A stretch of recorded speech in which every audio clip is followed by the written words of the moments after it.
Professor Anthony Flew of England and Reading University is the world's foremost academic atheist over the last 50 years, and the author of more than 30 books. His first debate with former atheist-turned-Christian C.S. Lewis in 1950 in Oxford, England, was the first time he advanced his argument for atheism. He later wrote a paper titled Theology and Falsification. The paper became the most widely reprinted philosophical publication of the last half-century and a key foundation for atheists and agnostics who advanced materialist evolutionism. Flew's main theses were that the universe is eternal, it has always existed and always will, that life is a random process, the result or accidental product of chemical interactions. And third, the existence of God is a self-contradiction, and evil is not compatible with the existence of God. That is to say, we start and stop with the universe itself, with the everyday world of common sense and common experience, and with those hidden mechanisms of that world which are progressively revealed by the advance of science. But now it is the advancement of science itself that has changed the mind of Flew and some scientists.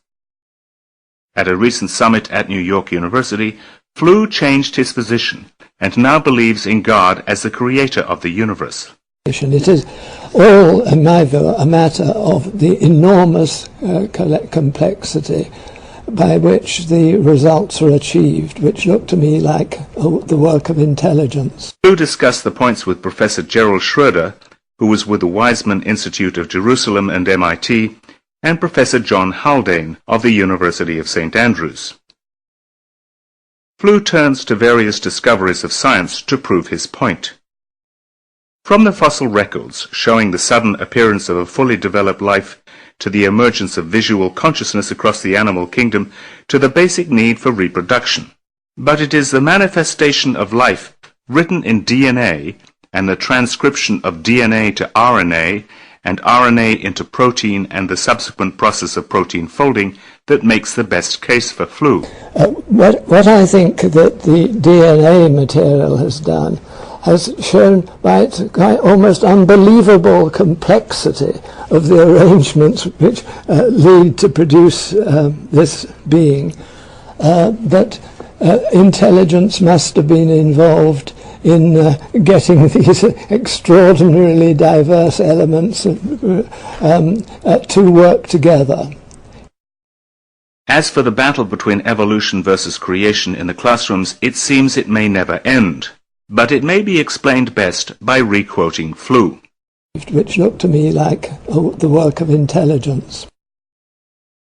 What were some of the factors that prompted you to, in recent years, reconsider atheism and to come to the conclusion that that there is a intelligence? It's been entirely these, I suppose, biological discoveries and discoveries about the chemistry. So these things. The complexity and... yeah, the integrated complexity argument. Now, when you talk about the integrated complexity, is it the unlikelihood of that developing naturalistically, the first complex integrated biological system? Is that where the problem you saw? Well, yes, because after all, there is a problem about of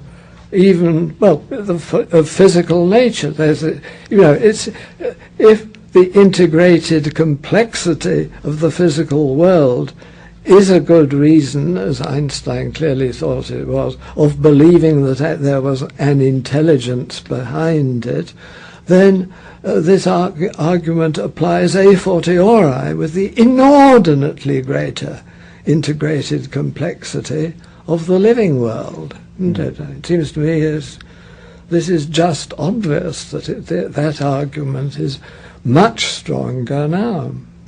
And this was one of the factors that led you to conclude there must be an intelligence. Yeah. It was accepting Einstein, who after all was the person who's qualified to judge, and seeing that a fortiori this applied where, of course, Einstein didn't have any authority at all and wasn't inclined reasonably enough to talk about it. Yeah.